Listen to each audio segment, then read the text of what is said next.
E continuando com o lado oculto, hoje vamos falar do encontro da mística com a magia, ou as ciências mágicas ou sagradas. Na charla anterior, eu falei sobre uma experiência mística que tive quando tinha uns 19 ou 20 anos. Mas essa experiência me levou a uma percepção diferenciada de lo que seria o místico e o mágico. O místico é aquele estado alterado de consciência que você consegue perceber dentro de si e dá um salto em direção ao que parece ser outro universo, um universo absolutamente consciente e totalmente diferente do qual nós vivimos hoje. Mas, quando voltamos à nossa realidade, percebemos uma série de coisas que são extremamente importantes para definir nossa relação entre esses dois mundos. Por exemplo, em minha percepção, aquela formiga gigante que aparece na experiência podia claramente estar representando uma consciência universal.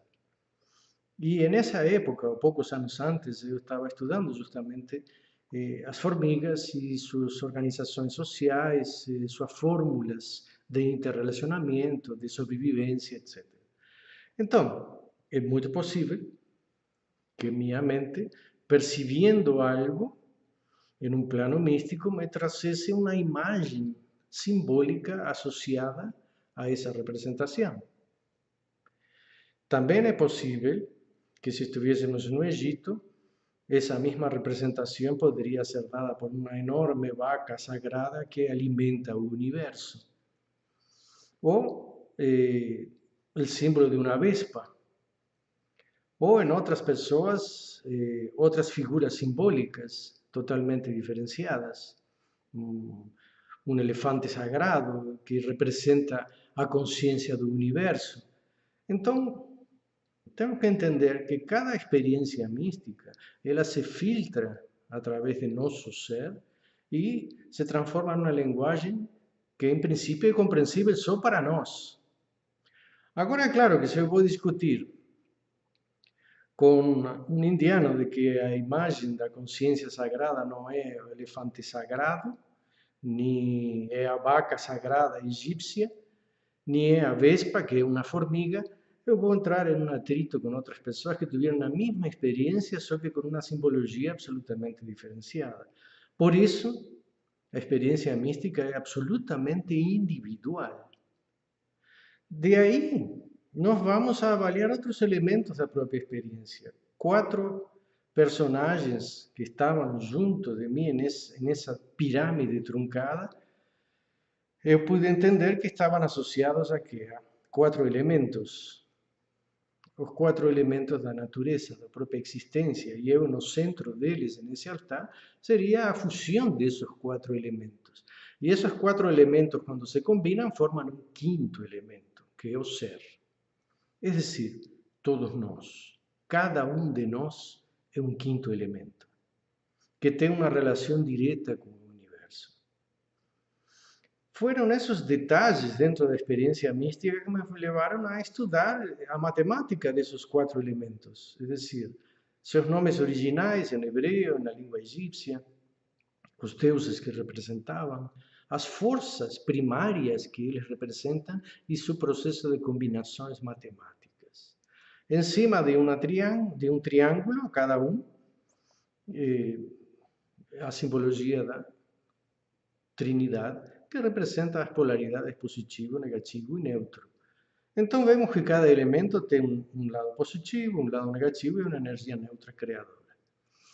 Sobre essas combinações matemáticas dos 4 elementos, com suas 3 possibilidades energéticas, eu fui vendo quais eram os elementos de minha própria criação.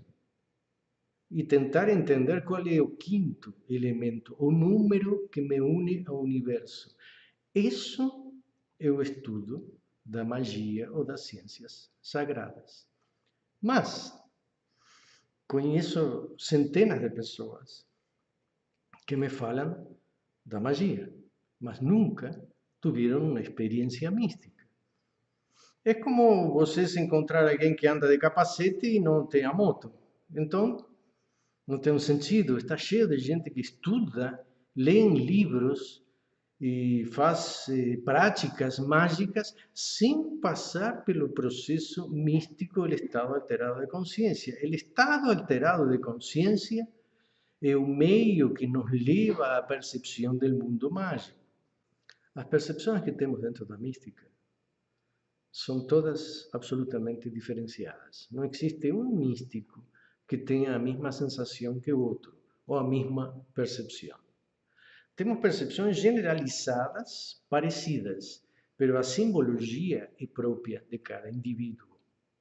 E isso é o que nos permite entender que vivimos em um mundo infinitamente imenso de fórmulas e de comunicações diferenciadas. Não existe uma única fórmula de comunicação que o universo tem com o indivíduo. São infinitas, tanto como pessoas. Por isso, quando alguém diz minha visão é a verdadeira, quer dizer que ele não é um místico. Quer dizer que, em alguma medida, nunca teve uma experiência mística, senão ele saberia claramente que sua experiência não pode ser repetida nem por ele mesmo. Digamos que tem meditações que eu fazia para obter certos estados de equilíbrio emocional e quando eu queria acordar nessa meditação estava tendo experiências de percepções míticas da criação, do universo, dentro da clássica mitologia egípcia. Ainda que nessa época eu não soubesse nada sobre a mitologia egípcia. Então não podemos dizer que existe um verbo, um mantra único que pode ser dado a todas as pessoas. Seria como dizer que existe um remédio para a dor de cabeça que vai actuar igual com todas as pessoas. Nem os remédios atuam igual para todas as pessoas. Cada um tem diferenças genéticas notáveis que muitas vezes um remédio pode ser extremamente perigoso. Então, a experiência mística nos individualiza e nos conecta com nosso universo. Não pode ser imposta a uma sociedade como uma ideologia, é dizer, agora todos vão pensar igual que eu, todos têm que votar na mesma pessoa, porque essa pessoa tem uma verdade absoluta, uma ideia que vai servir para todos. Eu acho interessante que as pessoas recebem, se iluminam com uma ideia, uma ideologia, e depois têm a ideia de que isso tem que ser imposto aos outros. Eu fiquei no Brasil todo este tempo porque encontrei neste país algo único. E o único é o respeito que se tem por todas as ideias espiritualistas. Com isso é o que quero dizer, que o importante para aquele que quer entrar no mundo místico e que quer estudar as ciências mágicas ou sagradas, aqui tem terra fértil para fazer isso.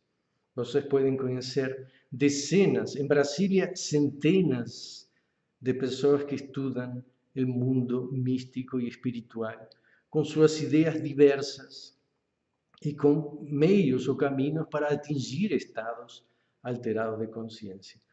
Mas lembrem que depois que vocês andam de moto, vocês vão descobrir aquilo que a mente nos coloca, a necessidade de entender. Constantemente temos a necessidade de compreender para ter um poder sobre essa experiência, digamos, um controle sobre aquilo que queremos obter. Na mística, não existe um benefício imediato. No mundo místico mágico, sim, dentro da ideia mágica, se entendemos o que são as polaridades, os 4 elementos, podemos explorar essas forças e energias de tal maneira que tenhamos sorte. Sim, podemos ter mais sorte. No mundo místico, uno percebe que existem influências positivas e negativas, que existe o mal e existe o bem e existe um ponto neutro, que não é nem o bem nem o mal. Mas todas essas forças são exploradas por pessoas para atingir outros, para se auto-beneficiar de diversas formas. Só que existe uma verdade única e transcendente. Todos nós vamos ir em direção a esse universo. E assim como é importante ter uma boa qualidade de vida, é importante se preparar para essa trascendência. E essa é minha intenção, dar a vocês elementos para que se desenvolvam sua individualidade, seu misticismo, e através de seu misticismo descobrir a essência da magia. Então, vou dar um exemplo simples. Quando eu comecei a trabalhar em um consultório, eu fazia primeiro análises grafológicos.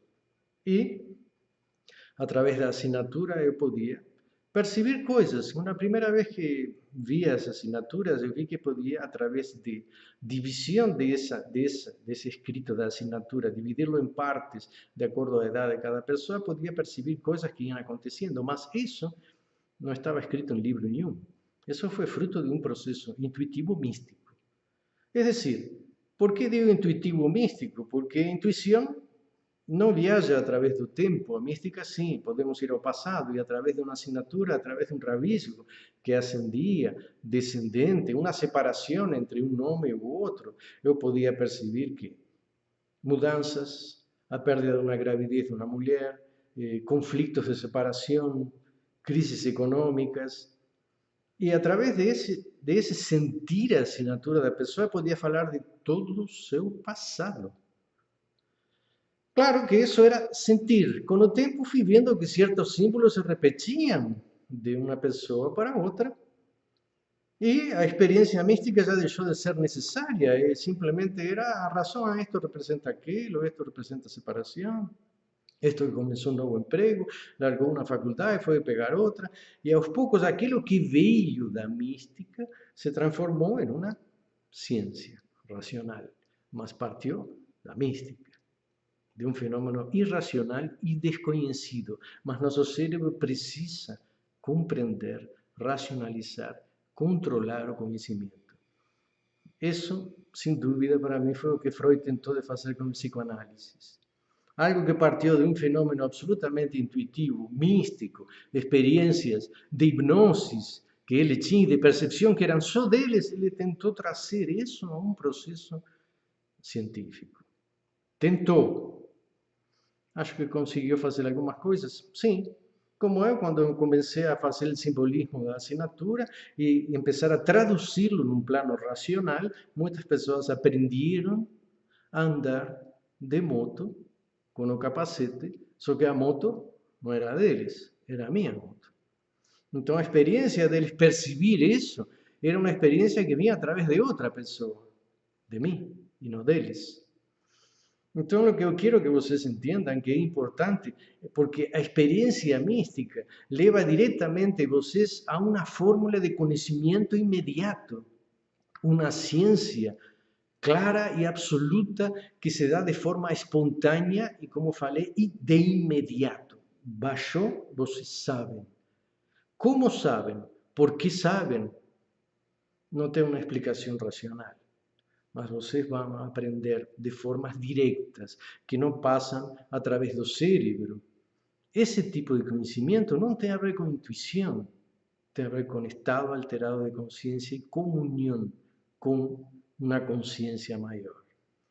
Então, quando eu falei a semana passada que íamos a entrar na numerologia, a verdadeira matemática da Cábala, é isso.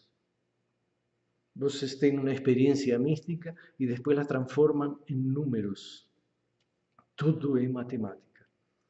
A pirâmide, o altar, as fórmulas geométricas, os 4 elementos, as combinações dos 4 elementos, entre eles os polos positivos e negativos e neutros, e minha relação com esses números.